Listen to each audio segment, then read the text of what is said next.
Hello, I am here to give my not so spoiler free review on Suicide Squad Kill the Justice League. It released recently. I beat the game, I've had a lot of fun with it, and I'm here to talk about what I liked about it, what I didn't like about it, and just my overall opinion on it. This video will contain spoilers. I know I gave a spoiler warning at the very beginning. I'm just going to give another one here just in case someone missed it for whatever reason. Um, if you haven't played the game yet and don't want to be spoiled, or haven't beaten the game also and don't want to be spoiled on stuff, then click off the video. But if you have beaten the game or just don't care about spoilers, I guess continue watching. Anyway, let's talk about Suicide Squad Kill the Justice League.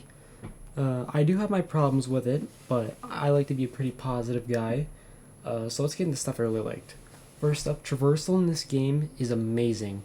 I mainly played as a King Shark and Captain Boomerang, mainly Boomerang, and I really enjoyed the traversal. It's probably one of my favorite traversal systems in gaming. I don't, I really enjoyed the traversal. I do like how, especially for Boomerang, there was a skill ceiling, and once I hit the kind of skill ceiling, mwah, mwah. I understand the footage showing right now is of King Shark, which is not really proving my point.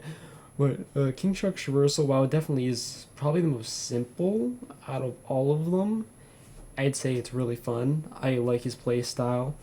Uh, he's a tank. He tanks a lot. But yeah, traversal in this game, amazing.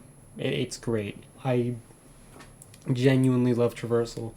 Gunplay, despite what you may have heard on Twitter by from people who probably haven't even played the game or played the game for more than an hour, gunplay actually has a surprising amount of depth to it. Now, obviously, you have your, aim, shoot, basic gunplay elements. You also have things like counter shots and a bunch of other different things. Like counter shots, there'd be like a little blue indicator around the enemy, or red indicator. Red indicator. That pretty much tells you, hey, you can counter shot this guy, and depending on what enemy it does, it has a varying effect. It can knock them back, knock them out of an animation, stun them, whatever. Very useful. You also have things like your melee. You use it to juggle enemies in the air. It makes them easier to hit, and also makes sure that for a short period of time, they can't really fight back because they're juggled in the air. Leaves them vulnerable. It also breaks any enemy that has armor. It breaks their armor, which is really helpful. You have your grenades that also have a lot of different. They can also have a lot of different abilities. Depending on what ability you play with, a certain grenade is going to work best. But I really liked gunplay. It was responsive. It was satisfying. There was a lot of it. You have your traversal attacks, which pretty much are, you charge them by just, traversing.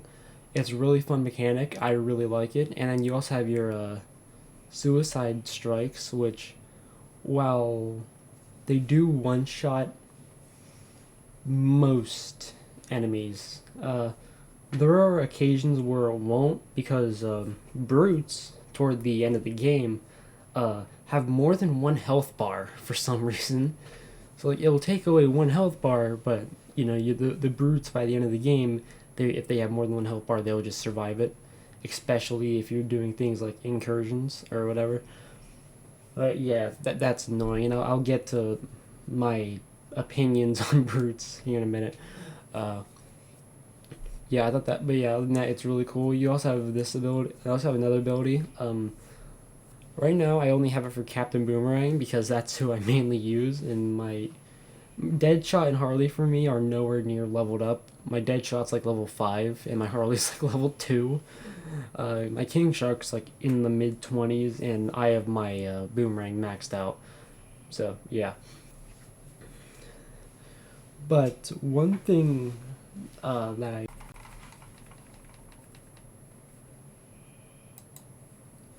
Okay, that was weird. But one thing I do have to say is that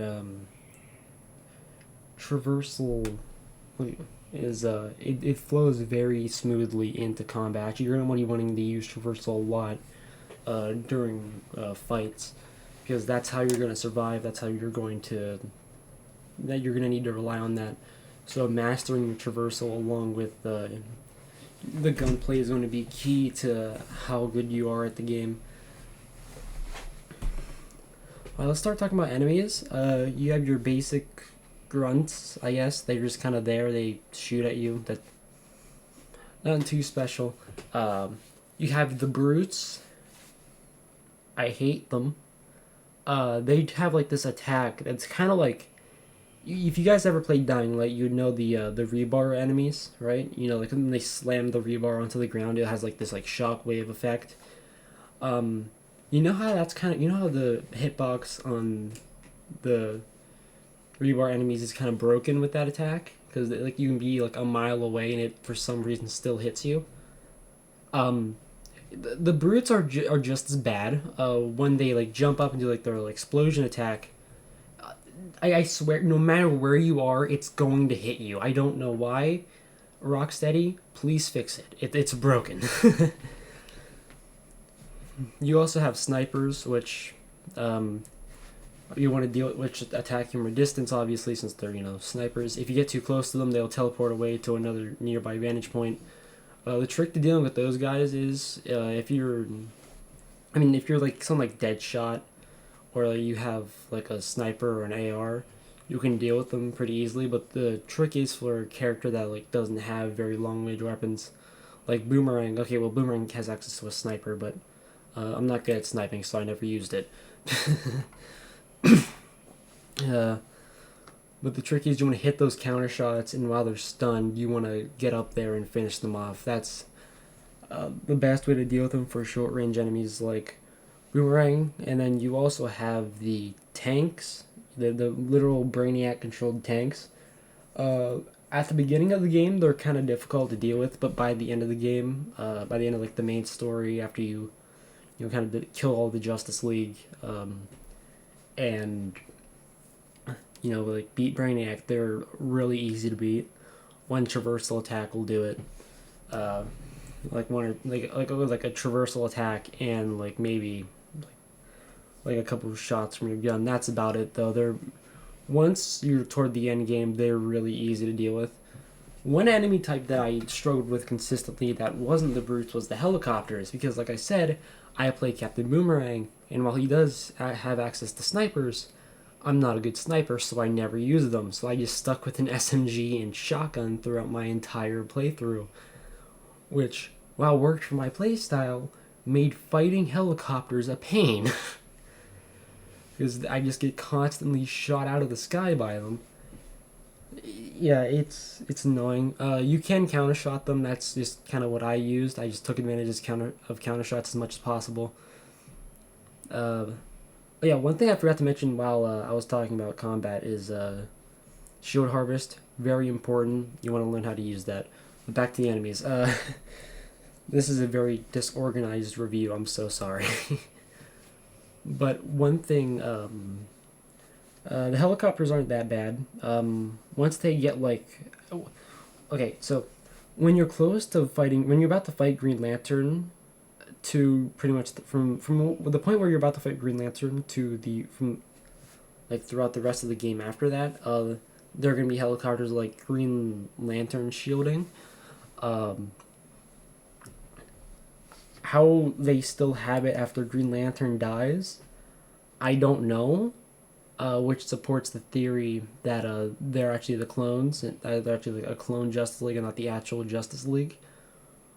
Which I know many people are hoping for. But yeah. It's really not that much. They pretty much get like, they can take like an extra hit or two and then just go down like normal.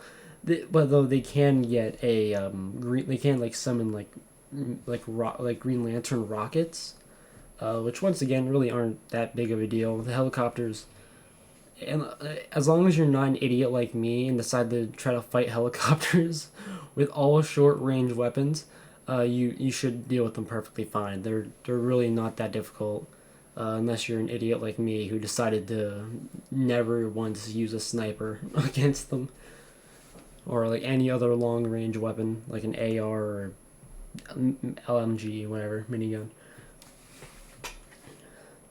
Um, there are other enemies, because the enemies actually have variations. The grunts. Wait, hang on. Okay, so there's the I forget what they're called, but like pretty much like better grunts, where they like attack faster and like they do more damage. I forget exactly what they're called, but like pretty much they're just like grunts, but just they're just more aggressive. They really aren't that big of a deal. I never really had a problem with them. They're just kind of there.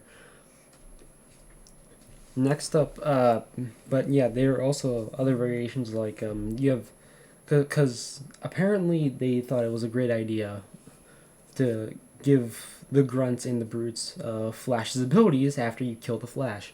And while I don't mind the grunts having it, the brutes having it, I don't know.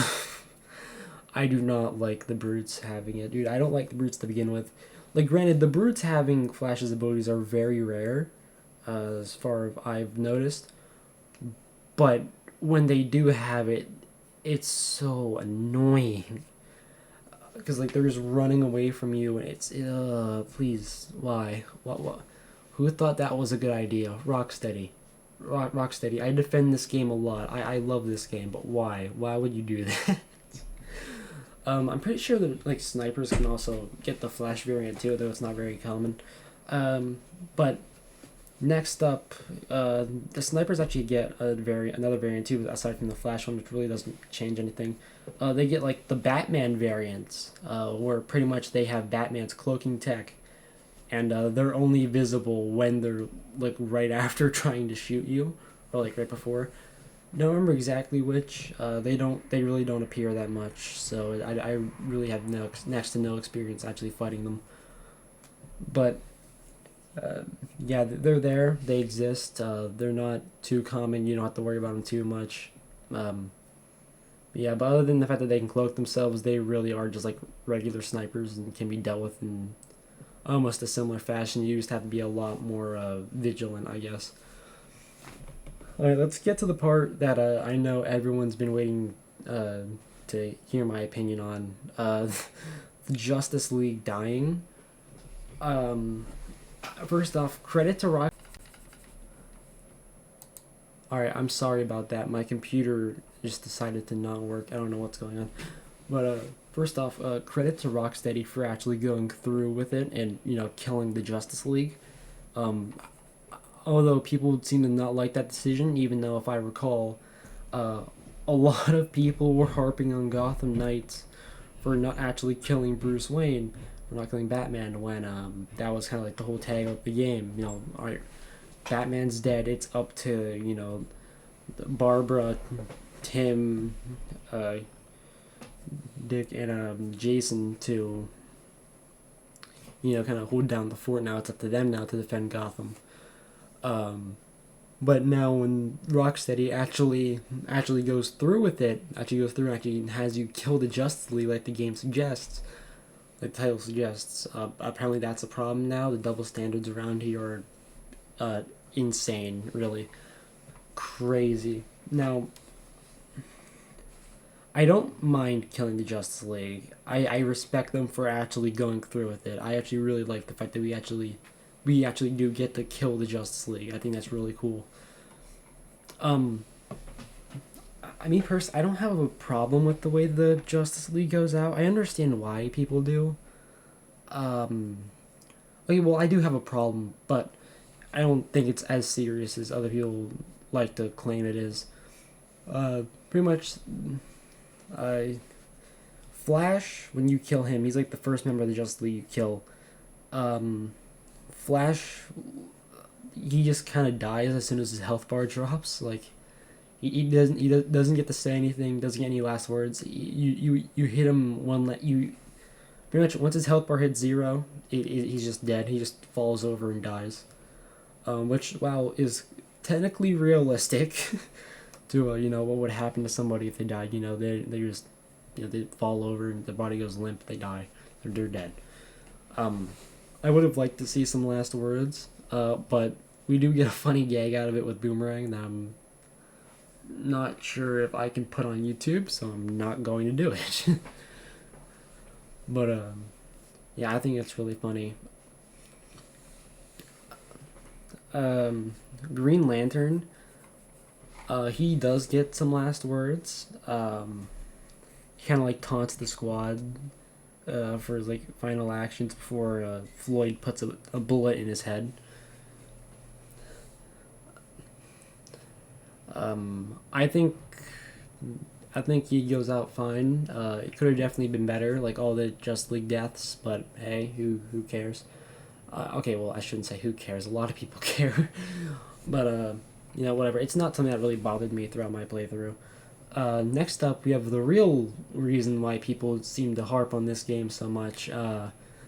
Batman's death. Arkham Batman's death. What do I think about that scene?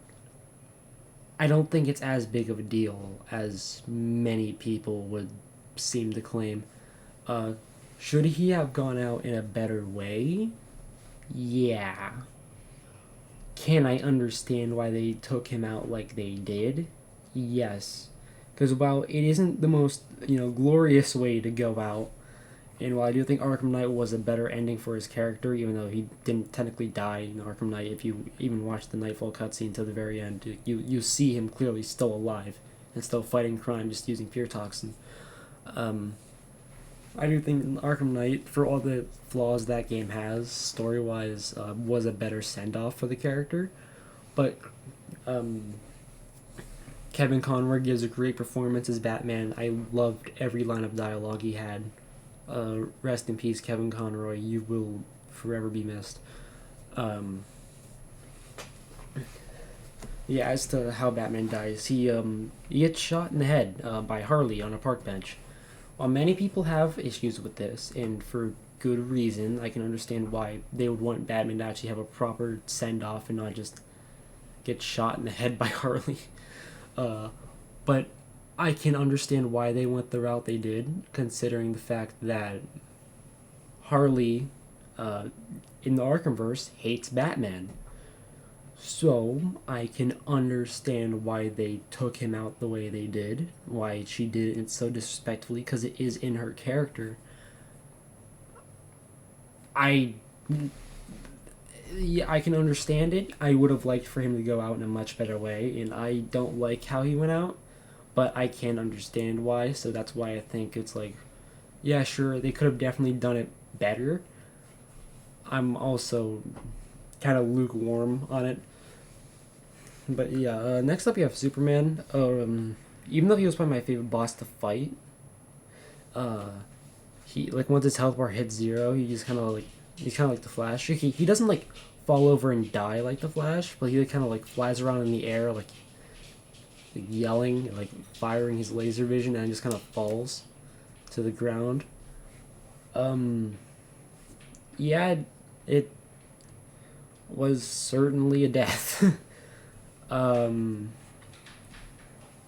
think Nolan North gave a great performance as Superman. Too bad he didn't really get much lines of dialogue. I'm hoping in the DLC or whatever we hear more from his Superman, because there are rumors and apparently audio leaks or whatever.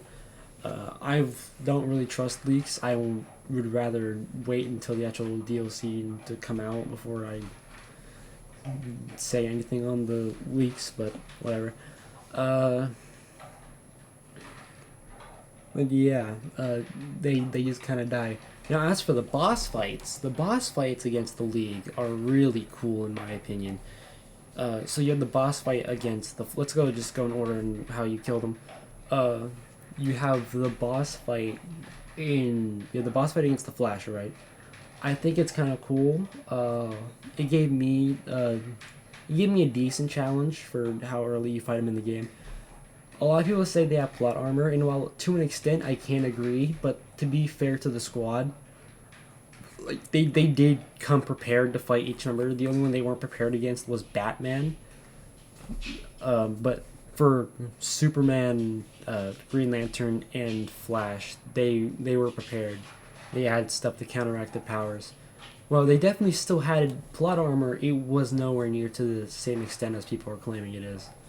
They genuinely like prepared for those fights, other than Batman's, because they just didn't know how to counter Because Batman, they didn't have a counter against him. You can't counteract his powers because he didn't have any.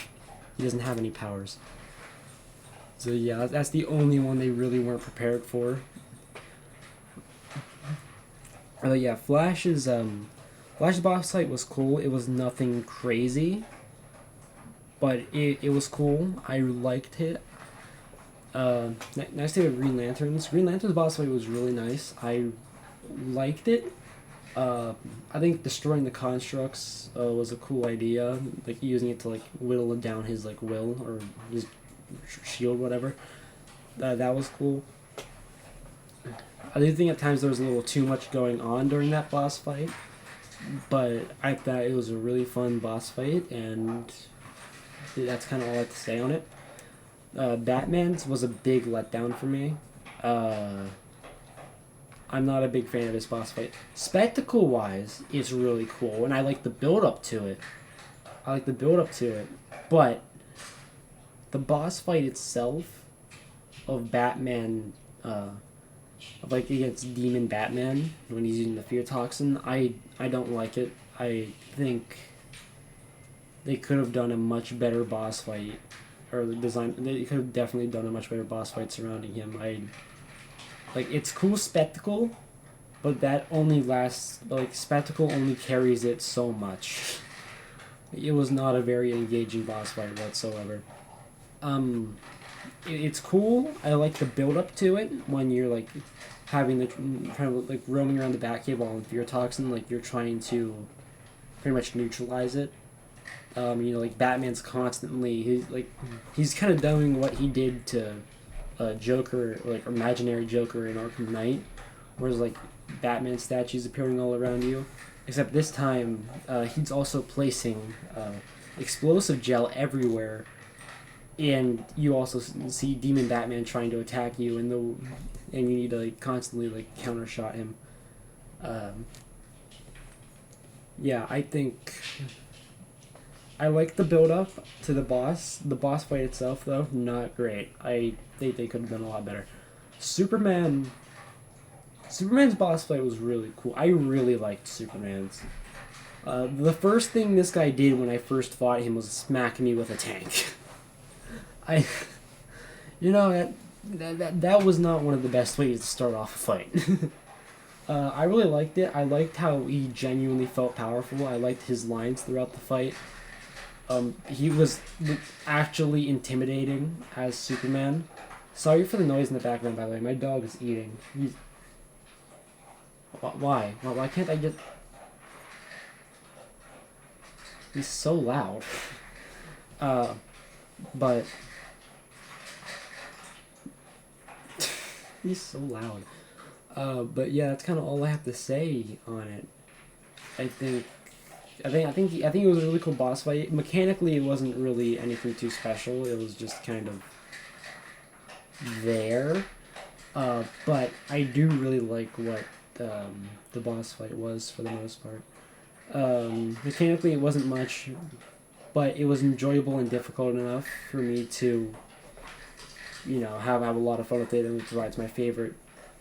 Because while Batman did have this pure spectacle, Superman was actually kind of difficult for me, and because he hit so hard and he was so fast, I genuinely felt like I had to be on my toes the entire time. Let's talk about the story. I like the story. I don't think it's amazing, but I do think the Squad do have a really nice arc. A lot of people have been saying they don't have character arcs. I disagree. You can tell that the Squad's character arc, the individual arcs of the Squad are shallow, but that's because the game itself, the story isn't focused around the individual characters. It's focused on the Squad as a whole and them learning to work together. which is like throughout the game, especially toward the end after Wonder Woman dies. And I forgot to mention this earlier, but Wonder Woman has a fantastic fight scene with Superman and a fantastic death. Great send off for her character, which is more than I can say for the rest of the the rest of the league, to be honest. But but yeah, like I like how like over the course of the game, like they don't trust Waller more and more, and like the kind of tipping point where they realize that they really need to start treating each other better because they like all they have right now is all they have really is each other to rely on. Waller has plans for them to, like brain control them if they beat Brainiac. Um, she tried to nuke them, which wasn't the greatest move. That really kind of put a dent in their trust that they had. Yeah, and I do like how like Wonder Woman's death was kind of like the point where they realized, yeah, we need to start looking out for each other. Wonder Woman saying that like, I thought you four would be nothing, prove me wrong, as she's like fading away. I think that's a really cool thing for her, and like you can even see it throughout the ending of the game, like the final few hours that yeah, like the squad have genuinely actually have come together. They went from being essentially allies forced to work together or else Waller's gonna blow them up. To people like genuinely look out for each other. Like you can see during the Superman and Wonder Woman fight scene, like King Shark like using like they pretty much okay. So Wonder Woman knocks over a statue that Wonder Woman and Superman accidentally knock over a statue while they're fighting, which is about to fall on I think Deadshot. But King Shark kind of uses his body to shield him from the impact. And there's also a bunch of other moments like they're just kind of there for each other. They're looking out for each other, which I think is a really cool thing. But yeah, the story isn't perfect. I think it has a great introduction. The story's introduction is fantastic. I think it does it's kind of okay in the it's okay in the middle, but I think the beginning and the end definitely do carry it for me. Like the beginning and toward the end of the story definitely are the two highlights, two best parts of it.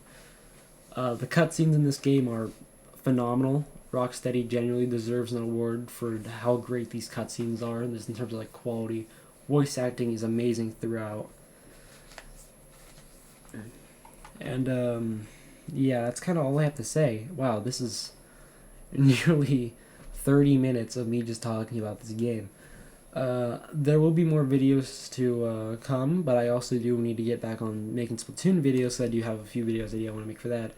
And there are a few other games I want to do. But yeah, this is my first official review. It's very disorganized, and I will do a better one eventually down the line once I review all the other Arkham games, but that probably won't be for a while now. But yeah, this is my first official review of a game, and to say I really liked Suicide Squad Kill the Justice League. Let me know your thoughts in the comments below, and I'll see you guys next time.